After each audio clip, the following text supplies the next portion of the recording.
وينشر الهدي إيمانا وموعظة فبالجهالة قد خابت مساعينا غابت مناقبنا واسود حاضرنا غابت مناقبنا واسود حاضرنا وأوشك اليأس أن يغشى أمانينا.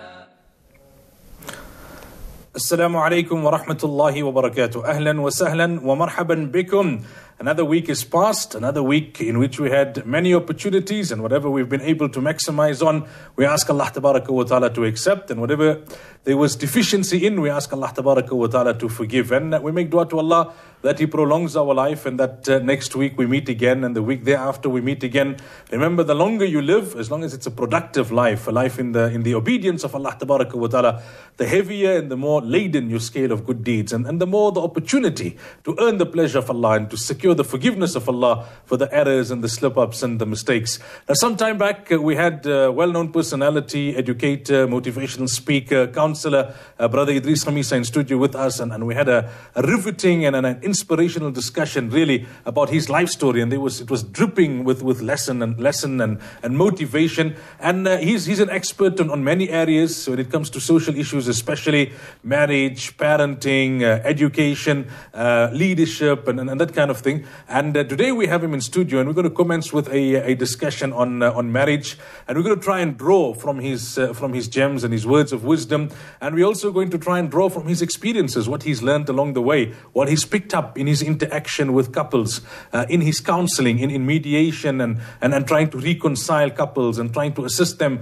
with the turbulence within their marriage. Because there are three categories of people. I mean, if you look at it, you get those who are married, and even if you're happily married, there's always room for improvement. No businessman says, I'm making enough money. Even if he's got a successful business, or he's got successful businesses, he's got chain stores upon chain stores, maybe he's got more employees that he can remember or that he can count, but he's always looking to see, where can I get in, where can I just make a little bit more room to improve. Normally they say there's room for improvement. Businessmen are looking for room to improve. And in marriage, it has to be the same thing. Somebody gave a wonderful parable. They said marriage is like a garden. If you work for 3 months in your garden and it's now looking beautiful and lush and green and all the colors are captivating, you can't say, well, for the next 3 months now I'm going to take a break from my garden, because you'll see your own hard work go down the drain, and you'll see the weeds and you'll see the flowers starting to die. So if you're passionate about gardening, then you have to be at it all the time, and then that's how it works. The same thing with marriage. As soon as you start to neglect, and as soon as you start to take things for granted, they say stability in some instances, or stagnation rather, is the first step towards retrogression. You start thinking, well, I'm happy, my wife loves me and I love my wife and we're on firm footing, and then that's when things start to become problematic. It becomes smaller issues, and then it compounds, it snowballs.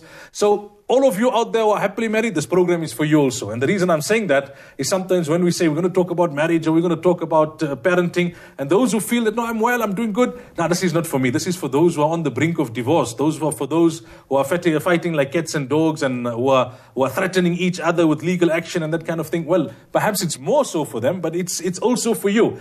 And all those who are yet to be married, it's for you as well, because in many ways prevention is better than cure. What you can learn before marriage, and I think it's one of the issues we'll touch on, it can help you, avoid problems or minimize the impact of problems if and when they do arise. And then there might be those who perhaps were married at some time, maybe now you're in your old age, spouse has passed away. It's for you also, because there's so much more you can learn and you can impart to your grandchildren, to your great-grandchildren, if you are at that advanced age. But enough from me now. Idris bhai, assalamu alaikum wa rahmatullahi wa barakatuh. Wa alaikum salam wa rahmatullahi wa barakatuh. Nice to have you back in studio with us. I hope you always enjoy life. It's just a different enjoyment and a different experience. No, alhamdulillah, it's alhamdulillah, may Allah bless you. I like your animated way you discuss things. And I think this is a problem in anything in life, Sometimes, we do not show the animation, marriages, the excitement, the thrill of it. And in fact, the other day, I gave a talk at a wedding, and I greeted them. And how often this happens? You say, Assalamu alaikum. Very few respond to the greeting.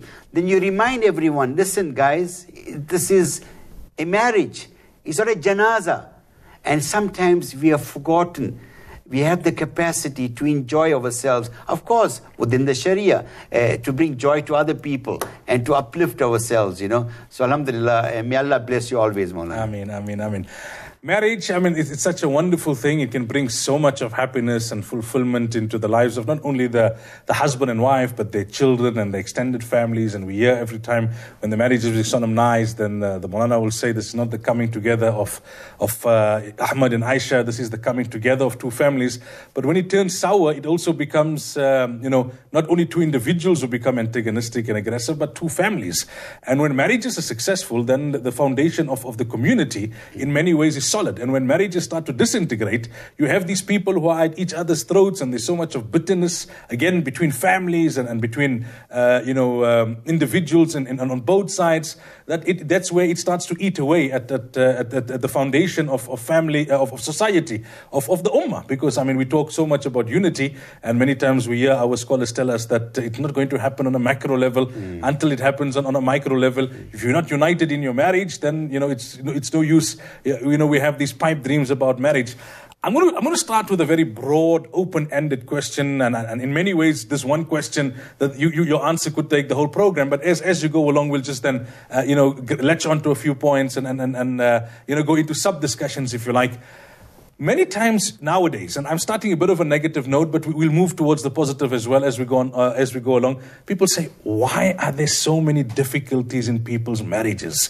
You meet the older people and they'll say, hey, in our time, 30, 40 years ago, if somebody got divorced in Durban, it was a big news here in Joburg, because it was such a rare happening. Today, you would hardly find a family in which at least one divorce has not taken place. Today, it's not uncommon to hear of talaq taking place on 6 months, 12 months, and these days, on the day, 2 days after.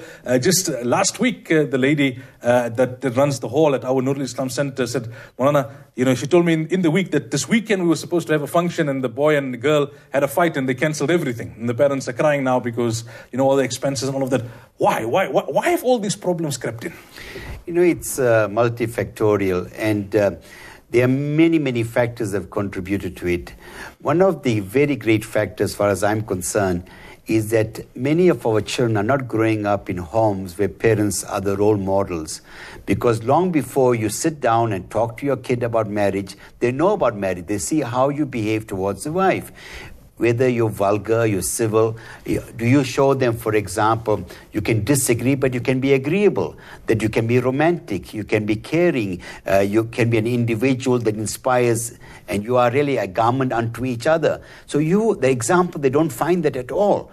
And secondly, many of our young boys and girls grow up in a world where the media has had a profound impact on their mind. They have pure romantic notions about marriage. They are infatuated and they think they are in love. The other important aspect, as far as I'm concerned, is the EQ, the emotional aspect. And now to just share one little story regarding the emotional aspect. I often ask people when I go to a function, how many of you hugged your wife today? Very few hands are up. And I'll just share one story with you regarding this, and you go on to the other factors. I think it is very useful. Many people say, Idris, but we are not that type. It's a cultural thing, right? Now, some years ago, I had a phone call from one couple, and the brother tells me, you know what? I don't know my wife loves me. She has never expressed her love for me. I can deal with it, but I'm concerned about my child. I don't think he's getting the benefit of a motherly love. Then I said to him, brother, do you want to stay in this marriage?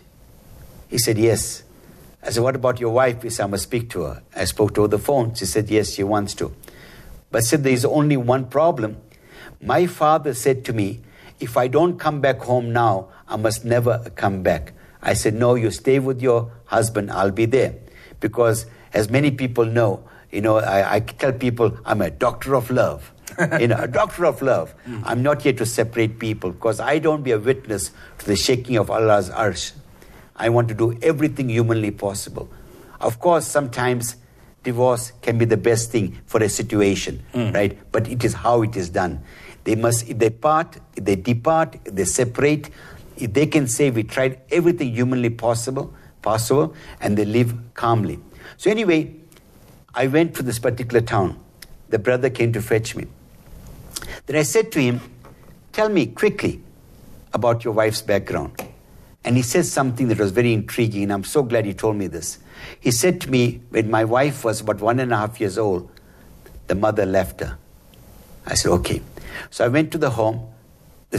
I met her, I met the husband, I had a chat with them. Then I saw the child there. Then I said to her, and I want people to understand this, I asked her to hold her husband's hand and look him in the eye. And I said to her, I want you to imagine this person is your mother. There are things in your heart you like to tell your mother, but out of love and respect, you're not going to tell her. But imagine he is your mother. And she started. She said to him, Ma, why did you leave me when I was a child, Ma? Ma, I never felt your love, Ma. Ma, I love my son, Ma. I love him. He's an innocent child, Ma. Ma, why, Ma? I do not know how to show him love, Ma. Why, Ma? And she was crying. He was crying and I was also crying. I was crying because Allah's rahmah, I could feel His mercy.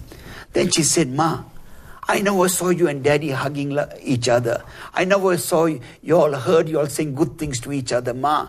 Ma, I love my husband. He's such a good man, Ma. But why? I do not know how to show him that love, Ma. There was no example, Ma. And she was crying and he was crying and I was crying. Because the first time I tried it out, and I was nervous. And then they got up. They hugged each other. I asked her, how you feel? She said, I feel closure now. I asked him, how do you feel? He said, now I understand my wife. This is the point, you see. The point is, you got to be the model for your children. Our Nabi sallallahu alaihi wasallam used to hug his family. He was so loving. There are so many examples of it. He was so expressive, so demonstrative of it. And we are told to be that individual. And to them, it's one thing to say, I love my wife, right? But does she feel your love? Oh, I love my husband. Does he feel your love? So that is so critical. And I'm saying to the viewers, if you have never ever hugged your wife in front of your children, do it now, no matter how old they are. Hugging her innocently, hugging her and tell her that you love her. Tell her, shukran, thank you so much for everything. Allah bless you. You are inspiring your children. You are teaching them how to show that emotion. So there's one very critical dimension. You spoke there about parents being the role model, and I just want to pick up on one point and then get your input here. Today, we often hear the statement being made that we live very materialistic lifestyles, very individualistic lifestyles, very career-orientated lifestyles. We have to acknowledge that the cost of living also today is very high. So you've got men and women who are individualistic and have the individual goals. They are career orientated. They are materialistic. They want that house and that car and that holiday. And they then lead those lifestyles. And as part of that individualistic nature of theirs, they want children.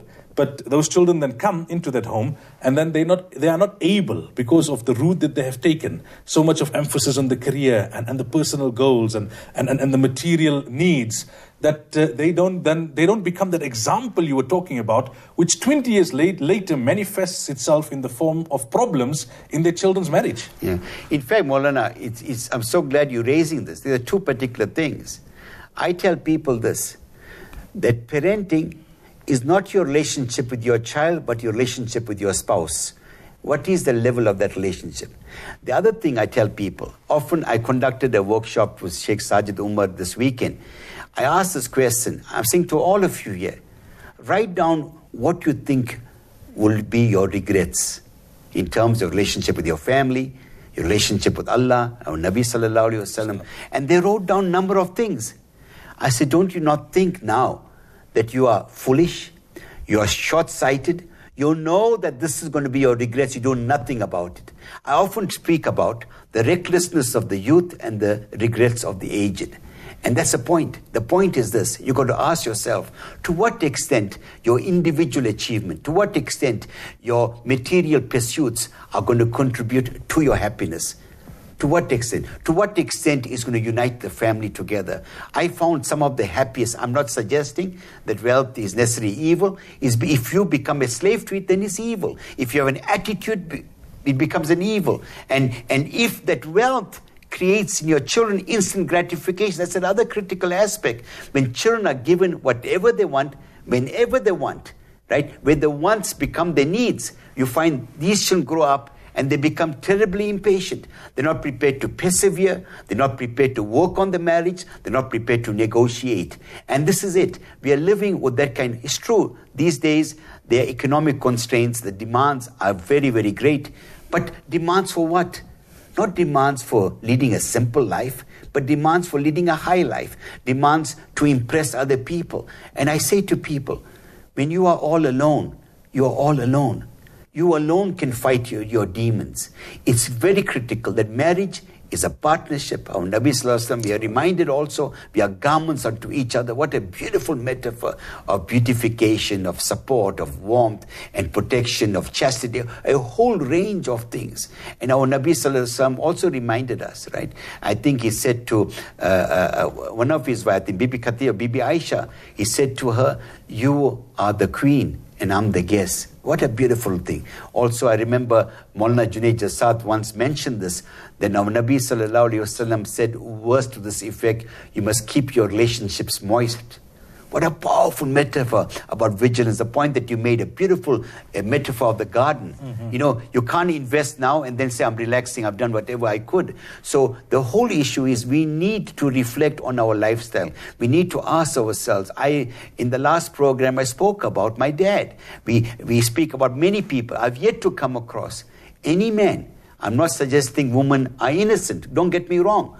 I've yet to come across any man, very few men, whose wives have passed before them, when they said, I was a loving husband to her. I celebrated with her. I took care of her. I nurtured her. I met a brother in Medina, and he was telling me, Idris, this is my second wife. And we are chatting about things. He said, you know what is my biggest regret? I never accorded to my wife the dignity she deserves. I never said to her, I love her enough. I didn't tell her, Jazakumullah for everything. And I tell people this, and I spoke about this last night to friends. I said to them that if we honestly give our wives dignity, and they give us dignity, I know there is no true Jannah on this earth. It does not mean your home has to be hell on earth. It does not mean there is vulgarity. You know, I give another very quick example. Just the other day, a sister was going to phone me to make an appointment. And from the hospital now, and I cried, from the hospital, she sends me a WhatsApp, said, brother, I'm sorry I could not phone you. Only this morning, my husband assaulted me. He broke my leg, injured my child. I'm sorry, Allah bless you. Look at it. Where did you find this kind of behavior? It's unacceptable. You don't have to be a person of faith. And I'm saying, yes, my brothers and my sisters, forget about what he can do for me. Ask yourself honestly, what can you do? What will be your regrets? Right? And that is fundamental. So the issues are multifactorial. It's about, as you rightly said, the stress levels. It's about us not really doing things together as a family, as a group. It's about us not acknowledging each other. It's about us not affirming each other. It's where the whole aspect of shura is gone. The man has become emasculated. He's not able to be assertive and make the decisions. He's afraid to say no. And children play one against the other, you know. Coming back to that point, because I think it's such a critical point, and you've raised so many issues, and inshallah we'll touch on the others as well. The role of the parents in terms of what they do before their children's marriage and how that will impact positively or negatively on the child's marriage later on. Generally when you perform nikah, one example I give, I say that you cannot call your daughter the night before her nikah and say, Betty, listen, now you're going to somebody else's house and be a bit dignified there and don't throw tantrums and learn to make sabr. But for that 20 or 21 years, she was throwing tantrums in her house. She never showed her respect to the mother. She threw the toys out of the cot whenever she didn't get her way. You cannot call your son on the eve of his marriage and say, son, now you must be responsible. But you're the same parent that allowed him to go out every weekend, not indicating where he was going, no restriction in terms of, what time he came back. And then that impacts on his marriage when he starts to neglect his wife. Now, I suppose in many ways what people need to understand is that it's about life skills and the tarbiyah that you give to your children that becomes the make or break for their marriage. It's not so much the theory, it's more that those practical skills that you give to them and which they pick up from you. Absolutely, Maulana. I recall vividly that often when I was the headmaster of the Muslim school or director, the matric students, their parents will come to me and they'll thank the teachers, they'll come to me. And I remember so many of these couples used to come to me. They said, Brother Idris, Jazakumullah for what you have done for my daughter or son. And I cry. And I say to them, I did nothing. When I look at you and your wife, the way you'll talk to each other, the dignity and respect, I see it in your children. I don't see vulgarity. As they say, an apple doesn't fall too far from the tree. The profound, as you rightly said, is not but theorizing the night before. The profound example of parents leaves a powerful impact. Remember children. Children either embrace the worst or the best of the parents. Remember that, right? Twins in the same home. One can embrace the best, other the worst. Or someone can embrace the worst and best in themselves. Because what often happens, when children grow up in a dysfunctional family, and many families are dysfunctional, what happens, there is a recurring pattern, generations upon generations, because there isn't a family routine, there isn't family values and family goals.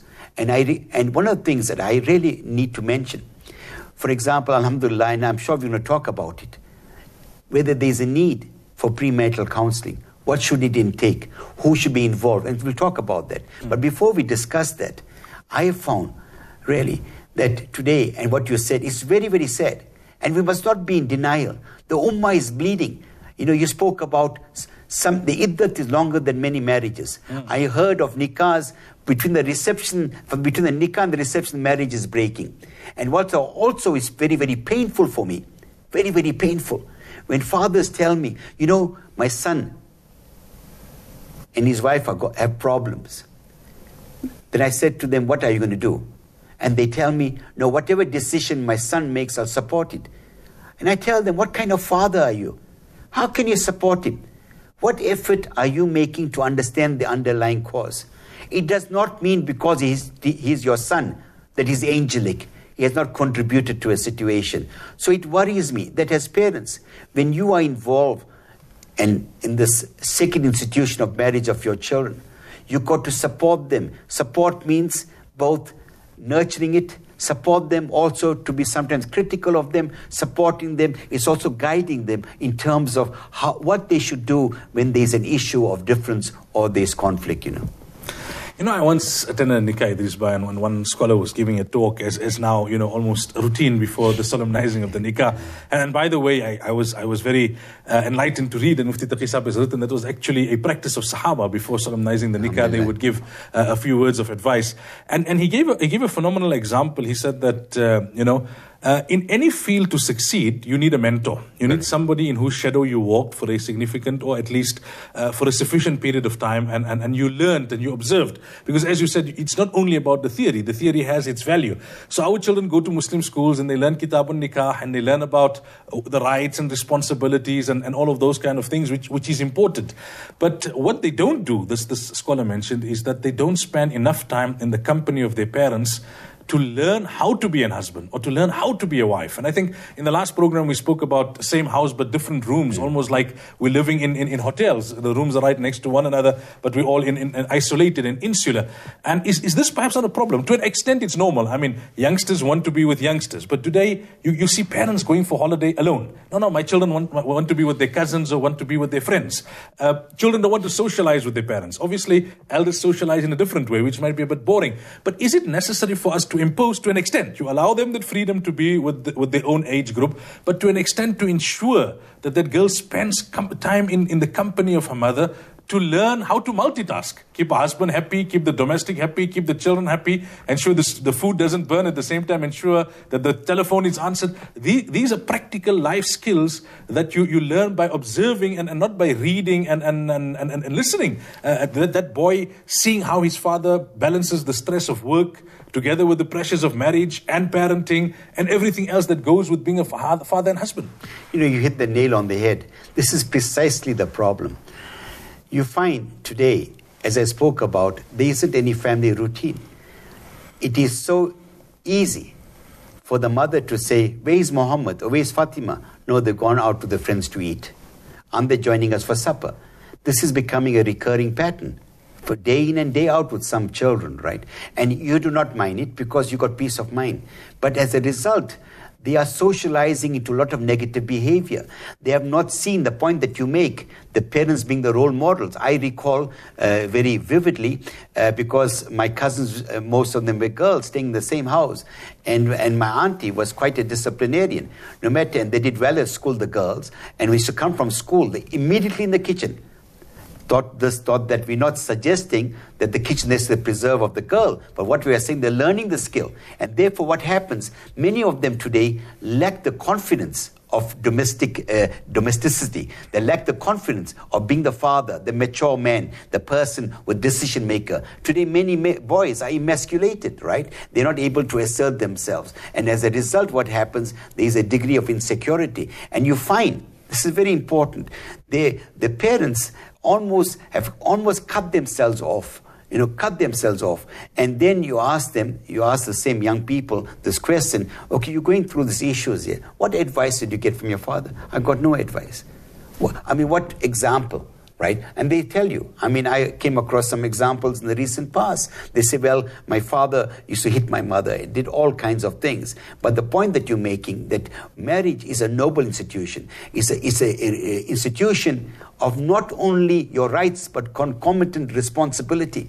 And you as an individual should be able to fulfill those responsibilities. The man should be the Amir of the house. The man should make shura. The man should make decisions. The man should do a whole range of things. And they are not exposed to it. And as a result, in protecting them, you are isolating them, and unwittingly, you are incubating a monster at home.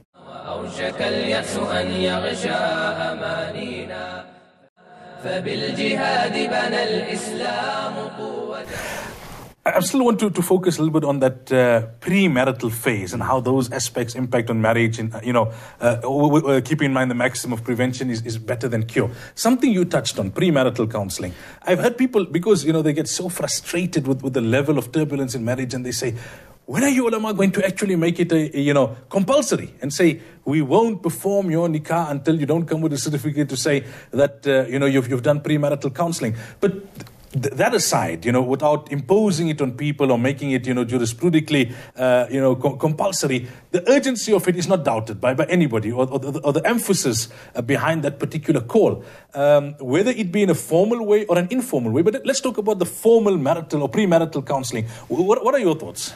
Maulana, I would support it that they make it legally binding. I'll tell you why. I remember when I met one couple once, almost everything he said, she disagreed, and vice versa. Everything became an argument. Everyone had an opinion. And I said to them, if you came for my premarital counseling, you'd have decided that you're not meant for each other. Khalas. Not this grief. Right. Now, what I do, just as an example, and alhamdulillah, may Allah bless Islamic Care Line, Islamic Hope Line, all of the people involved with this, and may Allah bless them, wherever they are, any part of the world. I've got 100 questions I give, which alhamdulillah I got from an organization overseas, which I like, where I say, you share it with the girl and she'll share it with you. You'll answer these questions. Now, not all will be relevant. You can choose those questions that are relevant. Questions about your temperament. What do you see your role as a husband? What is your attitude towards Islamic obligations, salah? Your friends, what role will your friends play after marriage? What is your long-term plan? Your temperament, were you involved in drugs? A whole range of things. Because When young people fall in love, they're not even in love, they're infatuated. And I tell them, no matter how compelling it is, no matter what the chemistry is, that's not going to sustain a marriage. It's about the character of that individual. So that's one level, right? We discuss. So when I bring them together, and they do come together, I say to them now, what are you most nervous about? They tell me this. And if I think it is an issue that can rear its ugly head in the marriage, I said, then think twice. You cannot diminish it now, number one. Then what I do is this, in some instances, I get the prospective in-laws together, get them involved. I have a meeting with them, meeting with all of them. And I found that a very, very useful exercise. Because what we talk about, the practical dimensions of marriage. We speak about the first 6 weeks in marriage, the first 6 months, the first 3 years, as psychologists say, are the most critical years where you get to know your partner. Right? You get to know your partner. And it's incredible. You know, I remember in one counseling session, Allah inspired me. In this apartment, I asked this couple to look out through the window. I asked the man, what do you see? He said to me, words to this effect, I see 3 lampposts and 1 bird. It was not a very big window. I asked the wife, what do you see? She said, you know, I see a beautiful day. Look at that. There was poignancy in her words. She's giving me like a message, isn't it? What do you see? We don't see the same things, right? Because the critical thing is this, and more people have found, and we know this. Now, Nabi Sallallahu Alaihi Wasallam reminded us, the nature of the woman is different. They are different. We do things differently, you know, and we need to understand the difference. You know, I jokingly tell, you know, and I speak from my own experience. If I were to tell my wife, I saw an accident, I'm in trouble. She's going to interrogate me. Where it happened, how it happened, who was involved. You know, if I say he fractured his leg, which leg? You know what I'm saying? Yeah. But they are the details. And they say statistically, they say a woman speaks 25,000 words a day, a man 12,500 words a day. So when the woman... or succeeding, whatever. Right? So what happens, you come home, the wife will ask you, how was your trip overseas? You know, you say, Alhamdulillah, finished. But you ask her, how was your day? She's going to tell you. And she shares these things. For her, it is romantic. For her, she's having a conversation. Right? We men want to structure things, find a solution. So the bottom line for me is, whilst there are unique differences, get to know your partner and do things that will make him or her happy. And pick your battles. Don't fight about petty things. And when you're dealing with issues, don't tell the whole world. It mustn't become part of public discourse. Don't go to a woman who is unhappily married or separated. She'll tell you, leave him. Let him jump in the lake. Those kinds of things. You need to speak to people, as you rightly said, very powerful thing, who are role models. They must grow up with those role models who inspire institutions like marriage, who teach people how to live amicably, you know. You touched on something very important, you know, being in love with love, or being infatuated with romance. We live in this technological age. We live in an age where obviously the Islamic rulings are there, but people get involved in music. They get involved in watching Bold and Beautiful and Days of Our Lives and whatever else, where, you know, things are over-romanticized, where things are unrealistic. I read one article in the Saturday Star once where a non-Muslim female writer wrote that in the Days of Our Lives, the one character is a cop, and every time his wife has a slight fever, he's there to pamper her and to look after her for the better part of 3 days. In the real world, it doesn't work that way. If your wife phones you and says, I've got a headache, you say the Panado is in the top drawer, because you've got a job and you've got a boss, and you know, this life needs to go on. Sometimes people tend to feel that we're insulting the intelligence by suggesting that they are internalizing all that which is being thrown at them via the TV set, or via those romance Mills and Boons, or whatever else that they read these days. I suppose I'm using older examples. And they tend to think, man, nobody believes that. You know, we're not so you know, shallow, or we're not so simplistic. We know that this is romance, that is just to relax. But then on the other hand, you get experts who will say, but subconsciously, it creates standards, and it creates expectations which are not realistic. And then you start thinking, but where's this in my life after you get married? And because it's not there, you start searching for it, creating complications in your marriage. In fact, there are 2 ways. I'll say yes and no. right? On the fourth level, it's true. People often have unrealistic expectations because what they see in the TV box is really, as you said, an over-exaggerated, pure romantic notions of marriage where there isn't an issue where the person is getting frustrated at work or he can't find a parking somewhere. Everything is idealistic, utopian world, right? Where they grow up with energized and whatnot. There are no mood swings in terms of promoting that, right? And so what happens? They say, hey, I like to marry a person like that, right? Right, that's one. On the other hand, one of the things that we have forgotten to inject our marriage with that romance also, right? We have gone to the other extreme. We have forgotten to do that. And I recall at a particular workshop that I conducted in one town, there were 4 groups of men, 10 each, and or 3 or 4 groups of women. So I asked the men's group to write down 10 things that could make them happy at home. And I asked the woman to do that. And what was intriguing and fascinating, but it was revealing, the 10 things that the man said, it was never repeated by any groups of the woman. The man was saying, when I come home, the kids must have their bath, they must have gone to bed, I don't want to hear what they've been through. The food must be ready, that kind of thing, the chauvinistic way, right? And a whole range of things. But what the wife says, when my man comes home, I want him to hug me. I want him to tell me how he missed me. I want him to share his day. I want to share my day with him. I want him to help me with household chores. I would like him to give me a massage. And those things, right? Now what is happening is this, that yes, now I would like the woman to see the perspective of the man and vice versa, because a critical dimension is the life outside, as you know, Maulana, is very, very stressful. If you're looking at it, if the man is a sole breadwinner, when he comes home, he must leave behind his work, and very important, the woman must give him space for half an hour, 1 hour for him to unwind. Not to operate like that, to talk about things. And that's very, very critical, that they need to do that. So I think there are 2 levels. Yes, it's true, one of the biggest issues are the pure romantic notions of marriage, where there is no issue about responsibility.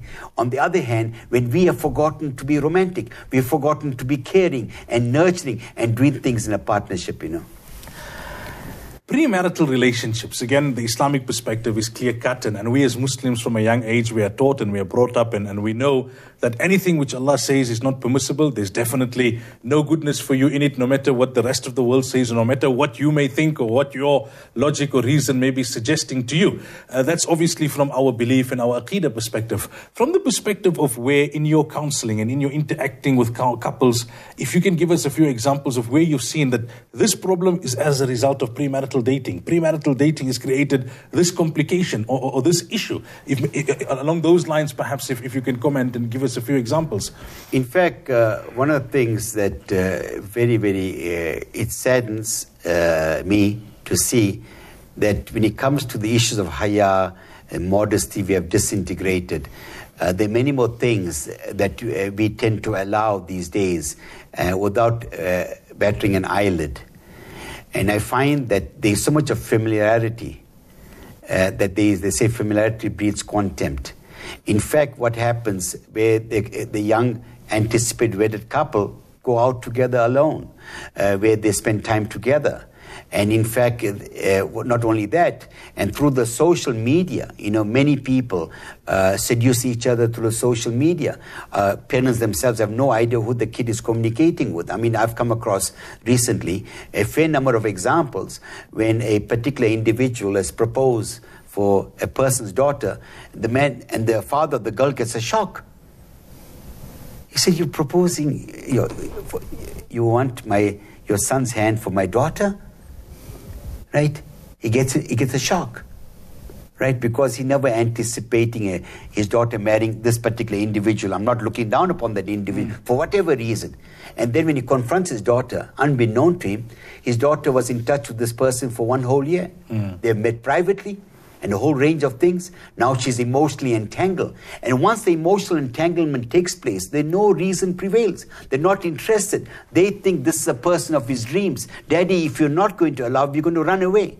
And then to maintain the avoid stigma and the respect of the community, and you go around it. And as a result, what has happened, this is the bottom line, because when there is no communication between parent and child, when there aren't discussions about things, when parents don't tell the children, for example, if anyone shows an interest in you, speak to us first. We'll guide you, and your guidance must not be based on any kind of narrow prejudice, and to have that kind of discussion. Because what happens, people must understand, and this is also for the youth, that happiness is not a selfish emotion. You can't say, I'm happy. I mean, to hell with my mom and dad, they're unhappy. It's not about them. And sooner than later, often these young people who make those decisions come back to the same home, say, Daddy, I made the biggest mistake of my life, Because as they jokingly say, they say, love is blind and marriage is an eye-opener. Let's just digress for a moment. It's such a key issue. I don't know, in the Joburg area, they use Afrikaans terminology. They refer to it as self-gesoek, where the boy or girl went and found their own spouse, and not the traditional way where the parents played an active part. Now, one is, obviously parents have a responsibility, as you alluded to early on, that if you see problems and if you see incompatibility, even if it be on the parent, you need to warn your child, and you need to make known your reluctance and your reservation. But on the other hand, if the child is obstinate and is digging in heels and is saying, it's my way or the highway, even though you've just addressed that, and from the child's perspective, you said that's incorrect. Happiness, you cannot look at happiness in terms of yourself only. And I know there's this famous quote of Maulana Mullah that says, if you want blessings, if you want to be happy in your marriage, invoke the blessings of your parents. And that's based on a hadith of Rasulullah sallallahu alaihi wasallam. But what advice would you give those parents? One is obviously they appeal to the child, they reason to the child, they explain to the child, and the child withdraws and say, fine, irrespective of my emotions or my feeling that I'm in love and this is the person of my dreams, I'm going to defer to my parents, and I'm going to give preference to what my parents feel is right. What do you do with that child that refuses? In fact, Maulana, I've come across a few of those cases. One of the things that I've done, and it worked in not all, but many of the cases, I tell the parents, you know what, you call your kid, right? I sometimes meet with her, whatever. I tell them, you tell her, you want her to defer this marriage for a year. But from now till then, there must be no contact. And if at that time they still feel it's compelling for them to get married, you'll allow them to marry. And often happens, not all the time, that as a result of it, where the person used to the idea of not being in communication with the other person, they decide against it, right? The other thing is this, that you try sometimes, if that doesn't work, to talk to them. And you speak to them for a long time, hoping that reason prevails. But having tried everything, you did everything humanly possible, use your wisdom, whatever you could muster, to speak to them, they persist, then there must be another precondition. Then you go ahead and support them. Support them with a strong caveat. The strong caveat is, before they get married, they must go for premarital counseling. Right? Premarital counseling. And you could add something else to it also if you want to. You say, okay, fine. Are you prepared to subject yourself to a premarital counselor? And are you prepared to take his advice? He might suggest that it may not work. Are you prepared to do that? Right? But in the end, one of the critical things I've learned, that you got to stay in relationship with your children, no matter what it is. Stay in relationship. In the end, you want them to die with Iman.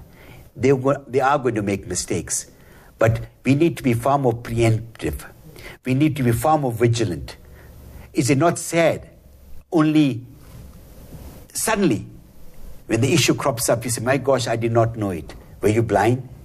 I jokingly say, often young people meet each other on Facebook, but when they get married, they're not prepared to face each other. You know what I mean? So you've got to know all these things. At the same token, you do not want to create a restrictive environment. You do not want to frustrate the children.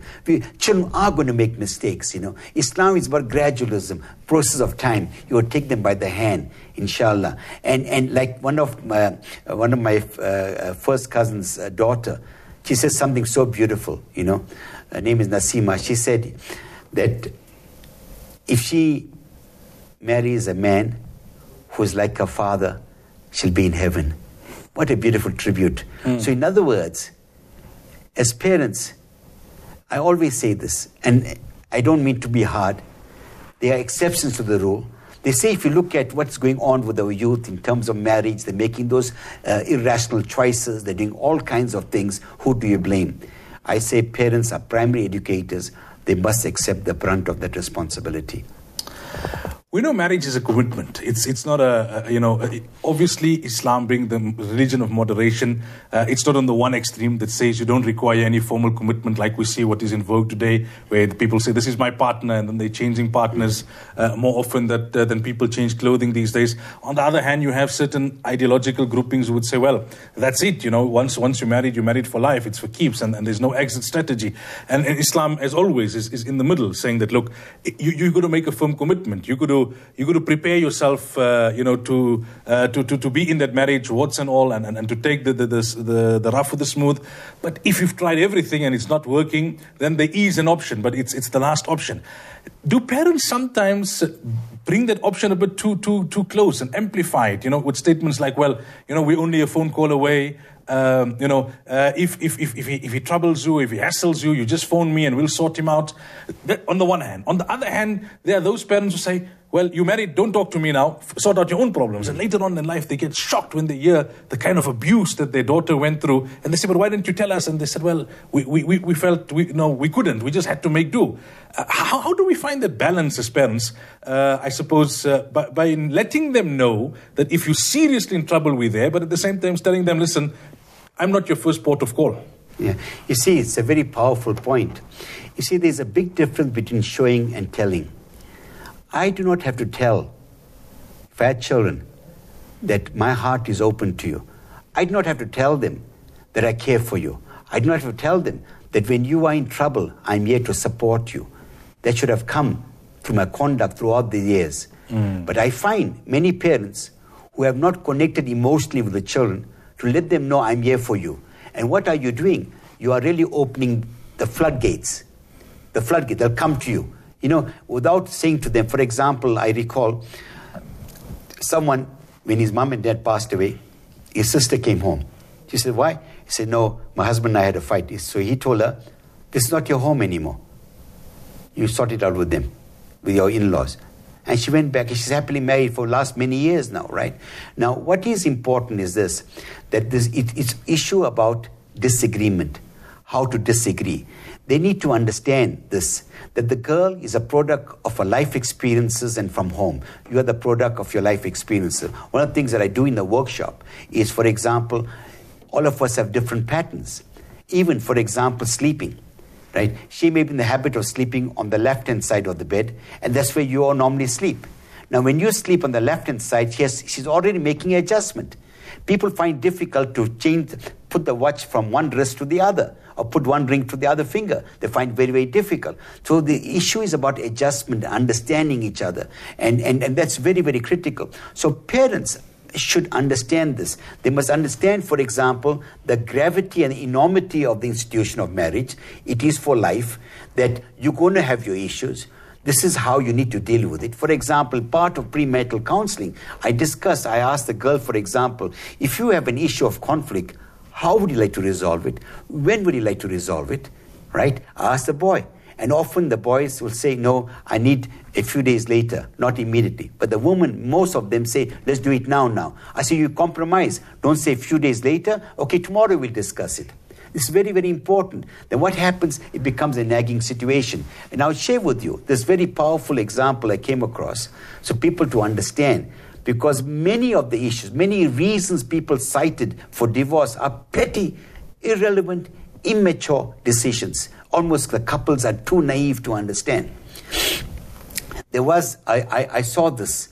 It was a Christian funeral, but it was very instructive. I didn't know whether to laugh or cry initially, but I'm glad I watched the whole thing. It was a 5-minute snippet where the wife is speaking about her husband. It was a funeral, and she's eulogy, and he was the coffin is behind her, very, very formal. There were 20 to 30 people there. She starts off, imagine, saying, my husband had 2 obnoxious habits. snoring and emitting foul air from the posterior. Now, I said, hey, look at her. But I listened. She said, you know what? Now that he's dead and gone, I regard those imperfections as beautiful imperfections. They were a reminder to me that he was alive and well. So the message I gave when I talk about that, all of us have our idiosyncrasies. We do things. Some things are natural to us. Don't let that be an issue. Don't let that be an issue. Right? Fight your battles. Take your husband holistically. Sometimes when couples come to me, I tell her, you know, you are only give me a list of your complaints. Does he not have any good qualities? Some of them are taken aback. And some of them stop. And they realize, yes, he has. Because what you have done, you allowed one negativity to taint your holistic. So it's about patience, to understand that there is no Jannah on this earth. It's about perseverance. It's about, you know, and Allah loves those that persevere. Does he not love those that persevere? So this is fundamental. It's, you know, in the end, it's about, yes, I can disagree, but I must not be disagreeable. If I know, for example, that my wife as an individual, you know what, she has some shortcomings, but I also have shortcomings. But what about the beautiful things she does? The way she cooks for me. When last did I thank her for it?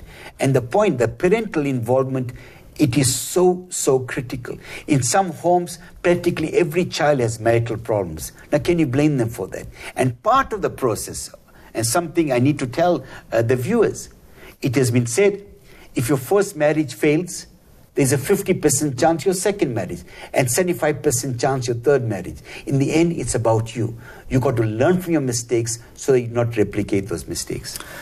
It is by fascinating and obviously very, very pertinent advice. Unfortunately, we've run out of time, but we've covered some ground in terms of issues prior to the actual marriage and how they can have a positive and negative impact of the actual marriage. Inshallah, in our next discussion, we'll continue the topic on marriage and we'll look at some of the issues pertaining to the wedding itself and then subsequent to the marriage, especially the aspect of conflict resolution and how to deal with that, inshallah. Once again, Jazakumullah for your time. Much appreciated. Jazakum Maulana. It's always a joy, and I'm excited, and may people show a lot of love to the shushubablinas, right? Assalamu alaikum wa rahmatullah. Well, viewers, another very interesting discussion as always with Brother Edris Khamissa. We've covered some ground in terms of the topic of marriage, but marriage being marriage, there's a lot more that we need to discuss, many other interesting aspects. And inshallah, in our next discussion, we will cover those topics with Brother Edris Khamissa. Until we meet again, fi amanillah, assalamu alaikum wa rahmatullahi wa barakatuh. فالمسجد الأقصى ما زال يدعونا ندي على الفتية الأحرار في زمن أضحى به الحق بالخذلان.